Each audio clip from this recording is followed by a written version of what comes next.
जी, जी, और प्रशांत किशोर जो भी बोल रहे हैं जी, उसको पब्लिक सुन रहा है। जी, ये नहीं कि कोई उसको अवॉइड कर रहा है। जी, जी, हर क्लास के लोग वहां पहुंच रहे हैं जी, और प्रशांत किशोर रोड की, बिजली की, विकास की बात कम कर रहे हैं। अगर ये बात जनता के दिलों तक पहुंच गई जी, तो अच्छा खासा गठबंधन, महागठबंधन और एनडीए को नुकसान पहुंचा सकते हैं। आपको लगता है कि जातिवाद में जकड़ा बिहार इतना आसानी से उनकी बातों को अपने दिल में एक्सेप्ट कर लेगा? नहीं, यही इसी बात को तो मैं कह रहा हूं ना। जैसे मान लीजिए कि राजद का जो राष्ट्रीय जनता दल है जी, उसका बेस वोट MY। और एक बात मैं आपको खास बात बता देना चाहता हूं, जी, 2020 के चुनाव में 3 करोड़ युवा मतदाताओं ने मतदान किया था। जी, युवा का बहुत बड़ा रोल है आज के डेट में किसी भी चुनाव में, चाहे वो विधानसभा का चुनाव हो जी, जी, या लोकसभा की बात बिल्कुल। हो। नहीं तो जिस प्रकार से सभी लोग इस समय अभी देखिए तो जनसुराज के जो संस्थापक है प्रशांत किशोर जी वो भी कह रहे हैं और भी अन्य पार्टियां जो हैं सभी के सभी लोगों का एक ही दावा है कि हम बिहार में रोजगार देंगे। मतलब क्या लगता है कि इस प्रकार से जैसे वो लोग कह रहे हैं क्या बिहार में रोजगार की फैक्ट्री लगेगी या फिर ये झूठा दावा है?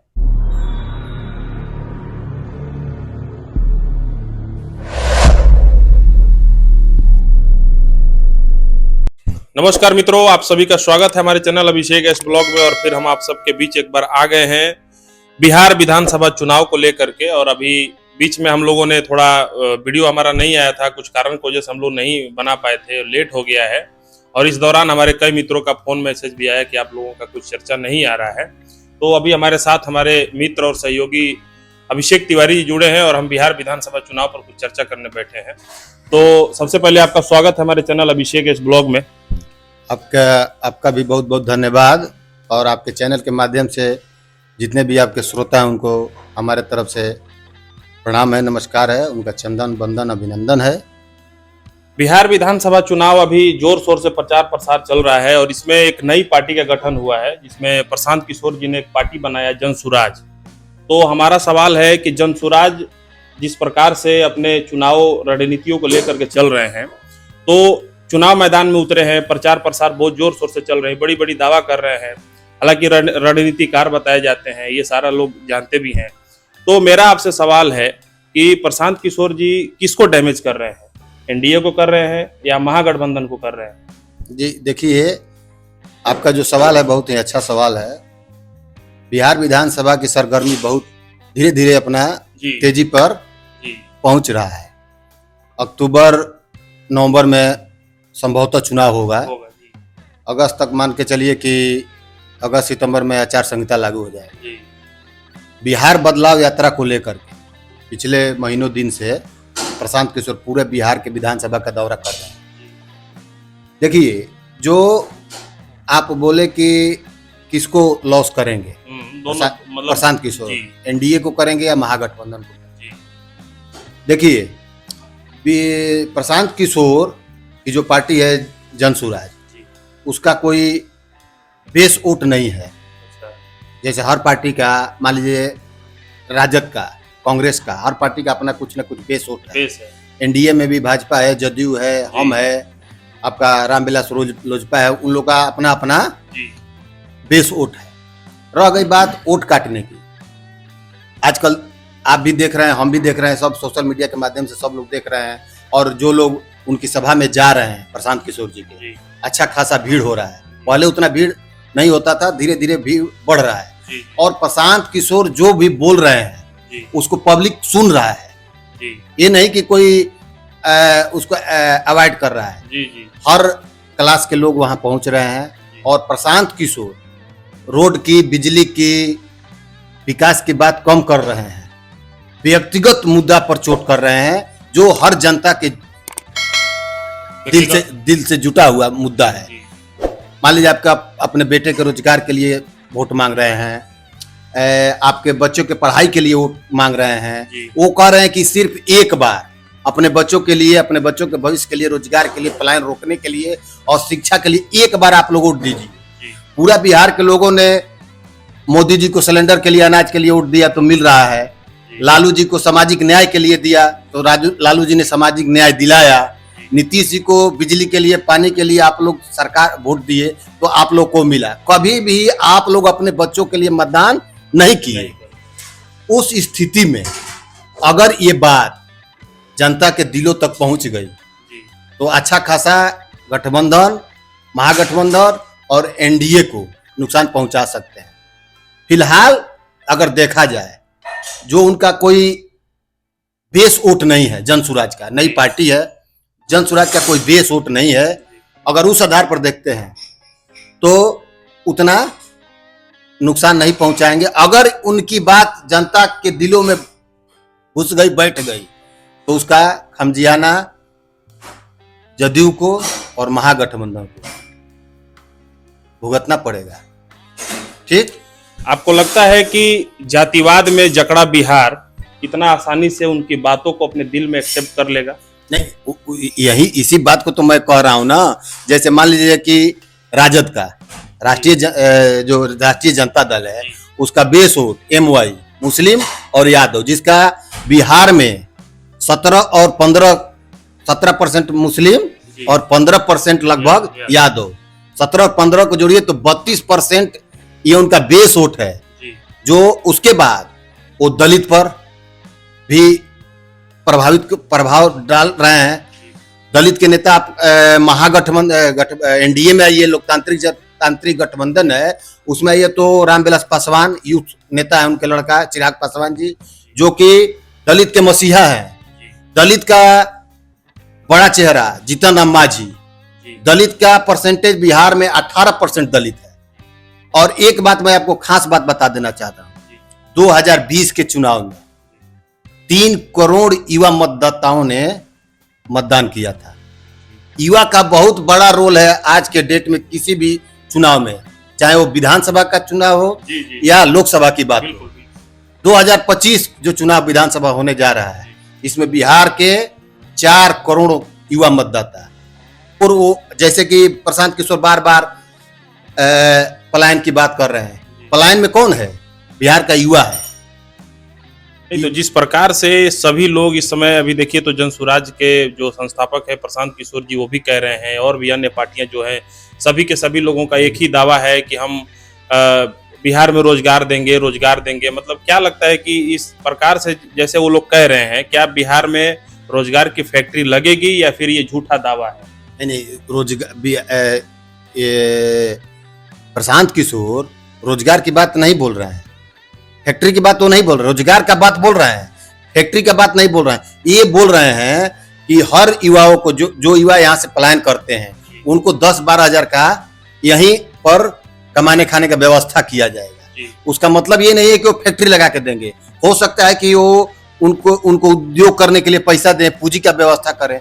दूसरा चीज जो वो बोल रहे हैं पलायन की बात, उसी पलायन के बात को लेकर के नीतीश कुमार का भी विगत पिछला जो कैबिनेट हुआ उसमें 5 साल का जो रोड मैप तैयार किया, 1 करोड़ युवाओं को रोजगार देने की बात नीतीश सरकार ने कही। ठीक है, इसका भी प्रभाव युवाओं पर पड़ेगा। खैर, नीतीश सरकार ने तो अभी टीचरों की भी बहाली कराई है काफी ज्यादा मात्रा में, तो उनका तो शुरू से रहा है रोजी रोजगार देने में, या फिर बिहार के विकास में भी देखा जाए तो नीतीश कुमार जी का बहुत बड़ा योगदान रहा है। जैसे कि पिछले अगर जंगल राज की बात करें, उस समय से जब नीतीश कुमार जी जब अपने सरकार शासन में आए तो उन्होंने बिहार को बहुत सुधारा है, इसमें कोई शक नहीं है। देखिए, बिहार बहुत पीछे था, उसका कारण एक बात नहीं है कि मतलब इसमें सब सरकार का दोष है कि बिहार क्यों पीछे था, बिहार की ये हालात क्यों है।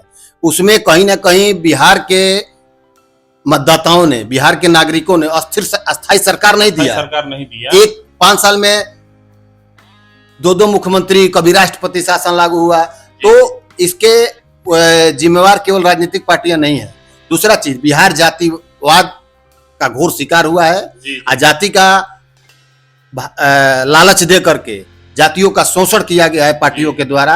रह गई बात कि जो आप बोल रहे हैं कि मतलब सभी पार्टियां बोलती हैं कि रोजगार देंगे, तो देखिए रोजगार, ये चुनाव दौरान, चुनाव का जब ये माहौल आता है तभी ये सब दावा किया जाता है। बीच में तो इसका कोई चर्चा ही नहीं होता है। हाँ, हम रोजगार देंगे कि नहीं देंगे, युवाओं के लिए क्या होगा नहीं होगा। इसीलिए इसी जो 1 करोड़ नीतीश कुमार जी करोड़ों का जो घोषणा किए हैं, इसी पर न प्रशांत किशोर का स्टेटमेंट आया है जी कि 5 साल में 1 करोड़। तो आप महीना महीना में उसको कन्वर्ट कीजिए, 1.25 लाख नौकरी हर साल देना चालू किया। अभी 2 महीना है, 2 महीना में आप 1 लाख, एक महीना में 1 लाख नौकरी दे करके दिखाइए। ये घोषणा आप कर रहे हैं, ये सब जुमलाबाजी है। प्रशांत किशोर जैसा कि बोल रहे हैं, आपने कहा जंगल राज। देखिए, जंगल राज लालू का दौर था, उसमें कहीं से शक नहीं था। अपराधी था, बहुत अपराध होता था, किसी अपराधी पर कानूनी कार्रवाई नहीं होती थी। आज भी अपराध हो रहा है, मैं ये नहीं कह रहा हूं कि अपराध नहीं हो रहा है, अपराध थोड़ी रुकते हैं, अपराध आज हो रहा है, लेकिन आज के डेट में क्या है, सरकार कार्रवाई कर रही है, प्रशासन उस पर कार्रवाई कर रही है, उसको तुरंत पकड़ा जा रहा है। यही चीज जंगल राज जो बोल रहे हैं, अभी बहुत लोग बोल रहे हैं कि जंगल राज 2 आ गया है। देखिए, ये भी कहा गया है, ये भी जंगल राज आ गया है। लेकिन क्या है ना, ये आप देखिए, अभी देखिए पटना में जो हॉस्पिटल में मर्डर हुआ है, सभी अपराधी पकड़े गए। सिवान में हुआ, वहां भी अपराधी पकड़े गए। तो सरकार एक्शन ले रही है, ये नहीं है कि कार्रवाई, ये नहीं कि कार्रवाई नहीं हो रहा है। उस समय भी अपराध होता था, बलात्कार होता था, हत्या होता था, अपहरण होता था, लेकिन अभी आपको बता दे रहे हैं कि मतलब कार्रवाई नाम का कोई चीज नहीं होता था। अच्छा, एक मेरा और सवाल है कि जैसा प्रशांत किशोर जी जिस पार्टी को बनाए हैं जन सुराज, और जन सुराज का जो लोगो है, उस लोगो पे 2 व्यक्तियों का, महानुभावों का पिक्चर है, फोटो है। एक तो महात्मा गांधी जी का है और दूसरे में अंबेडकर जी का है। तो भीमराव अंबेडकर जी का फोटो है, 2 फोटो के साथ, और उनके विचारों को लेकर के वो चल रहे हैं। तो प्रशांत किशोर जी का ये भी दावा है कि जब बिहार में हमारी सरकार बनेगी तो सर्वप्रथम हम शराबबंदी को हटा करके लागू करेंगे कि बिहार में शराब बिके। जबकि अगर देखा जाए तो महात्मा गांधी जी शराब के खिलाफ थे, तो महात्मा गांधी जी के लोगों को लेकर के वो चल रहे हैं और फिर कह रहे हैं कि शराब को हम लागू करेंगे। तो इसको कैसे देखते हैं? देखिए, जैसे महात्मा गांधी की जहाँ तक बात है और भीमराव अंबेडकर जी की जहाँ बात है, देखिए महात्मा गांधी का जो विचार है, उस विचार को लेकर के मैंने वो चल रहे हैं। आप कह रहे हैं, बात सही है। महात्मा गांधी के विचारधारा के लोग और अंबेडकर विचारधारा के लोग, के जो लोग हैं, उन्हीं पर उनका फोकस क्या है कि महात्मा गांधी के विचारधारा के लोग और अंबेडकर के विचारधारा के लोग हमको अगर वोट करेंगे तो हमारे पास 20-25% वोट हो जाता है। इसलिए कि जो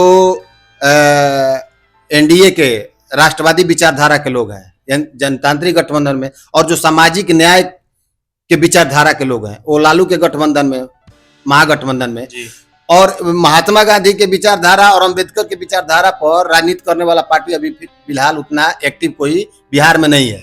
इसी के लोगों को लेकर के वो, इसीलिए वो चले हैं। रह गई महात्मा गांधी का नारा था जन सुराज में जनता की सरकार, ठीक है, उसी विचार को लेकर चल रहे हैं। और जहां तक बात है शराब की, तो शराब के विषय में तो हमको उतना जानकारी नहीं कि महात्मा गांधी शराब के विषय में क्या बोला था, लेकिन प्रशांत किशोर का जो आप सुनिएगा, वो खोलने की बात कर रहे हैं। किस आधार बोल रहे हैं कि मैं खोलूंगा, लेकिन अभी वो बोल रहे हैं इस बात को कि बिहार में शराबबंदी है लेकिन होम डिलीवरी चालू है। तो शराबबंदी कानून के नाम पर अरबों का उगाही कर रहा है प्रशासन। शराबबंदी का जो शराबबंदी होना चाहिए, उस तरह का शराबबंदी बिहार में नहीं है। हर घर शराब बन रहा है, होम डिलीवरी घर हो रहा है। तो जैसा गांधी जी का जो विचार रहा है कि वो शराब के खिलाफ रहे हैं और बिहार में ऐसे में शराब बंद है, तो ये भी प्रशांत किशोर जी कह सकते थे कि अगर मेरा सरकार आएगा तो इस शराबबंदी को एक्चुअल हम बंद करेंगे। जो अभी इस पे खिलवाड़ हो रहा है या फिर बिक रहा है, जैसा कि बता रहे हैं कि घर बिक रहा है, होम डिलीवरी हो रहा है, तो उनको ये कहना चाहिए कि हम इसको और मजबूती से और सख्ती से लेंगे और पूरी तरह से बंद करेंगे। तो वो तो कह रहे हैं कि नहीं, हम इसको लागू करेंगे। देखिए, उनको लागू करने का उनका जो स्टेटमेंट है, हम अपना बता रहे हैं। देखिए, शराबबंदी कोई विकल्प नहीं है, मैंने स्टेट के ग्रोथ करने का, चाहे अपराध रोकने का। शराब जो बंदी नीतीश कुमार जी 2016 में की, वो सही था या गलत था? हमारे देखने से तो गलत है। इसलिए कि बताइए ना, हम तो, आप ग्राफ देखिए, शराबबंदी हुआ तो क्या अपराध कम हो गया है? क्या बलात्कार कम हो गया है? क्या शराब पीने वालों की संख्या कम हो गई है? ये था कि शराब जब चल रहा था तो एक निश्चित दुकान था कि यहाँ मिलेगा। आज तो इस शराबबंदी को लेकर के बिहार के युवा जो है सो बर्बाद हो रहे हैं। बिहार के युवा इसमें संलिप्त है, इसका कारोबार काला कारोबार बाजार कर रहे हैं और इससे प्रशासनिक जो है लोग उसको लाभ हो रहा है हमारे देखने से। इस अगर देखा जाए तो शराब मध्यम वर्ग, कमजोर वर्ग, मजदूर वर्ग जो शराब 100 रुपया का खरीद के पीता था, जो पीता था, आज वही शराब वो 150, 200, 300 का खरीद के पी रहा है। उसको आर्थिक नुकसान भी हो रहा है, बिहार को भी आर्थिक नुकसान हो रहा है। बिहार में क्या है जी, फैक्ट्री के नाम पर कुछ है, लेकिन क्या है उससे कितना राजस्व का नुकसान हो रहा है। जी वो तो बात सही है। जय हिंद, जय भारत, जय बिहार।